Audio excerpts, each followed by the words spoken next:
So I flew to Eurogamer in London to meet up with SepticFalcon to conduct an interview with DayZ producer Brian Hicks. It was a great opportunity to talk about where we stand with DayZ now and where to go from here. Balota has changed a lot in 0.49 leading to 0.5. Will more of the southern areas be changed with the new additions to the northern areas? So if you recall, I was originally fairly strongly opposed to the traditional mod approach of looking at Chernarus from the south to the north. Because the way that the map was laid out when we first pushed early access, it was very east to west. The directions, the directions would have changed, but the distances were effectively the same. We decentralized a lot of common focal points for players, hospitals and grocery stores and such, things that you knew that really only had a couple spots in the original Chernarus. And the idea when we laid the player spawns out was that we wanted people to transition from the east to the west like they originally did from the south to the north. Now after the last, say, 11 months of watching how the players interact with the new northern expansion towns and some of the systems that drive player survival over the long term, and then the sprinkling of things like the dynamic server events across the West, we did see players start to make that transition from east to west. But I'll admit, I'm sure we all have a soft spot for that friendly and Cherno experience that we all had playing the mod. So there is something to be said. There's a value for preserving that part of the experience from what is DayZ. And as we looked at it, and the low attention that we saw Electro and Chernogorsk and Kamishovo and Balota and so forth receiving, even though there was a high concentration of loot in Balota, technically, if you think about it, nearly the same volume as Northwest Airfield. And if you spawned in Krutoy Cap, the distance would be effectively the same to Balota as it would be if you were in Berezino to the Northwest Airfield. Nobody was really going that direction. They would hunt for the choppers, they would go to the airfield, or they would stay in the major cities, Berezino, Novid, Svetlo. And it seemed like a shame. There were hero structures in Chernogorsk, the large tenements. Electro had such history and a strong connection to people's positive experience with DayZ that in the grand scheme of things, with how the map in Chernarus Plus should be when Senshi reaches the completion of it towards our 1.0, we thought it was fairly simple to take the heavy scale of military loot that is or was in Balota and move that a little bit further west into forests or areas that were yet unexplored and weren't getting much attention, and revert Balota to what would effectively be what we all remember it being, playing the original Chernarus in DayZ mod, which was a light chance for some base grade military loot, but really nothing crazy. And it would allow us, by moving this camp, to reintroduce something that so many long-term DayZ players had a fond memory of, that friendly and Cherno experience, the Electro craziness. When you look at the time it would take us to do that versus the positive experience and feedback that we would get from the players, and the more diverse, the spread of players, essentially putting major cities on either extreme end of the spawns, it seemed like a wise decision. And in the end, when you look at the player experience after this was pushed, I feel that, and I think the team agrees with me, that it brought back a certain magic to being a fresh spawn. Oh, I didn't actually address your question. But aside from that, I don't see much need to do too much on a massive change to those cities, Electro, Chernogorsk, Kamishovo.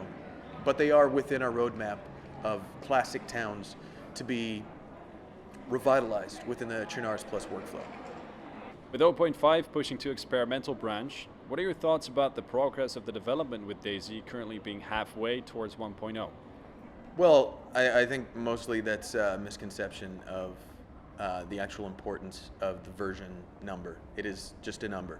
So 0.50 does not mean we're halfway to 1.0. Even with the new added features in DayZ like hunting, crafting and cooking, most players are still trying to get military equipment to be able to use it in PvP combat. How are you planning on steering the players more towards the survival aspect of the game rather than PvP? Well, you can't lose too much sleep over the fact that players are really going to the most easily accessible area of the experience right now, because a lot of it is still very early prototype, and the drive is just not there. As more feature sets are included to complement and accompany the design behind these survival mechanics. For example, we flesh out more the camping. Persistence gets its issues resolved, and people can start building their bases. Their fireplaces, like the improvised fireplace, being upgraded to the prepared fireplace, and so on and so forth. There's more time spent in creating these objects that would be tied towards a camp.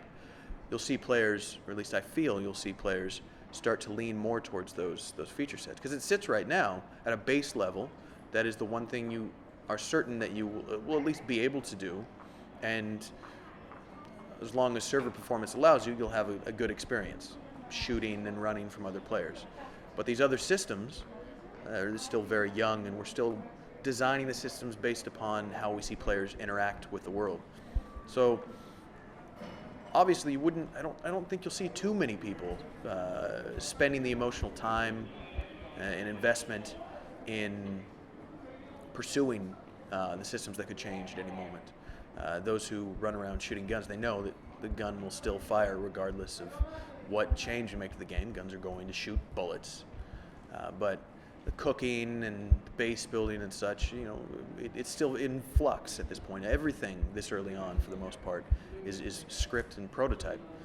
So I think players are for the most part, waiting to really get invested in those systems until they know that the time they put into it has a chance of sticking around. The feature is more solidified.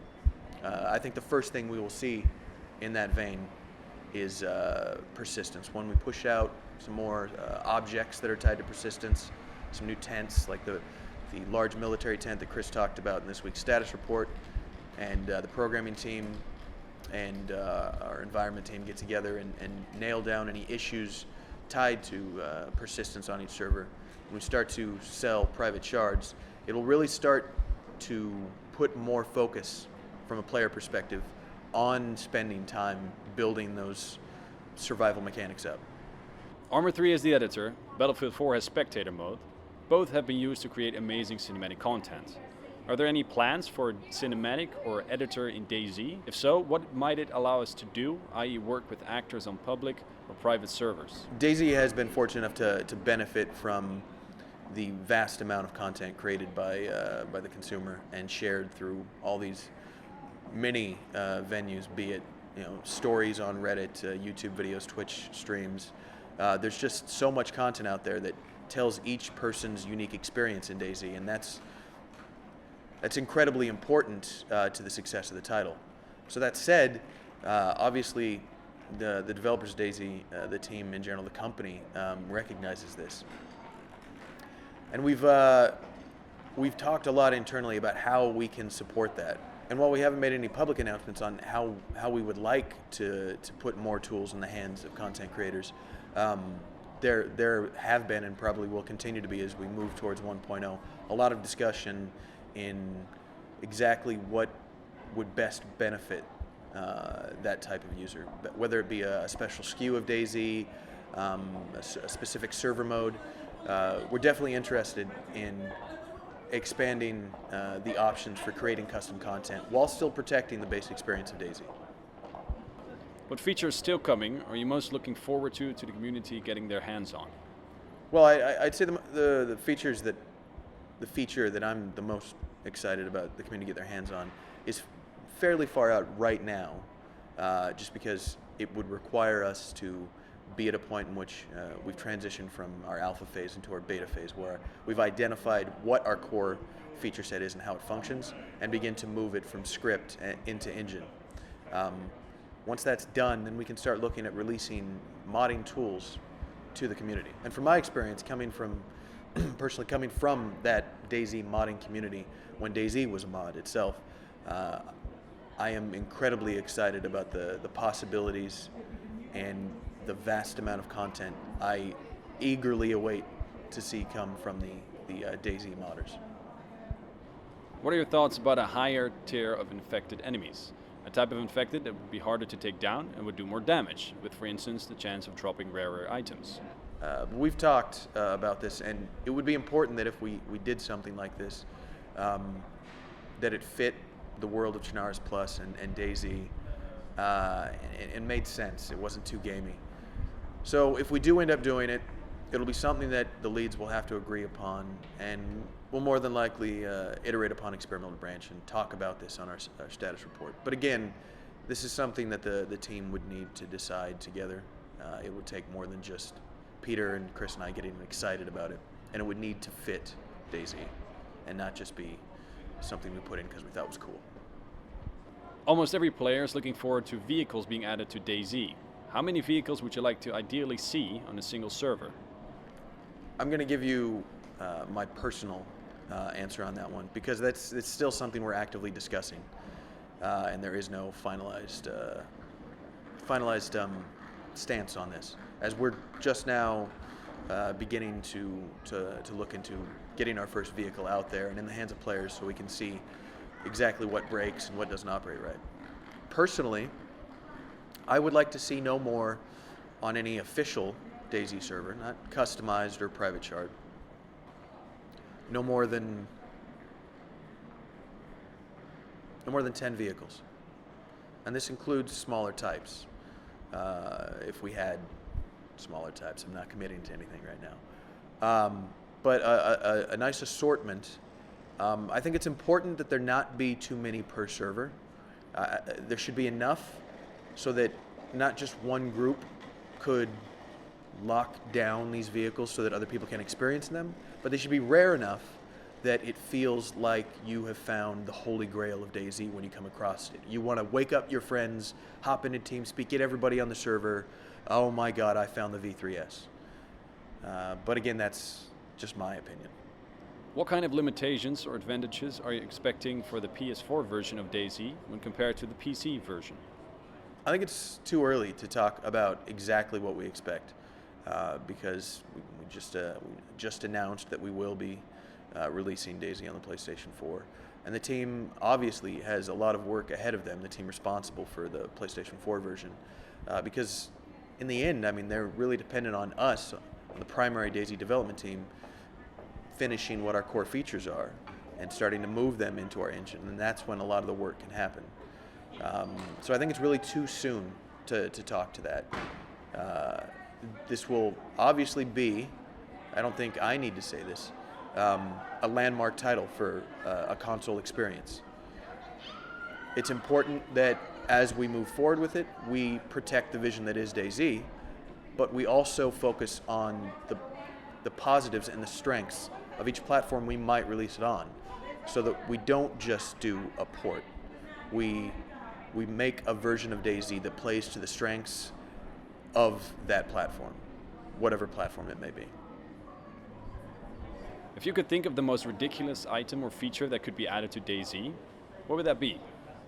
I think the most ridiculous item or feature that I could ever see, and I'm not saying I could actually see this going in, but the most ridiculous one I could think of is someone suggested to me, and I'm not still 100% sure if they were serious about this, that they thought adding a function to a riding lawnmower as a vehicle to upturn this lawnmower and use it as a weapon against players and infected. It seems very Kiwi, but not quite plausible, as I don't need to tell you that lawnmowers are heavy. Awesome.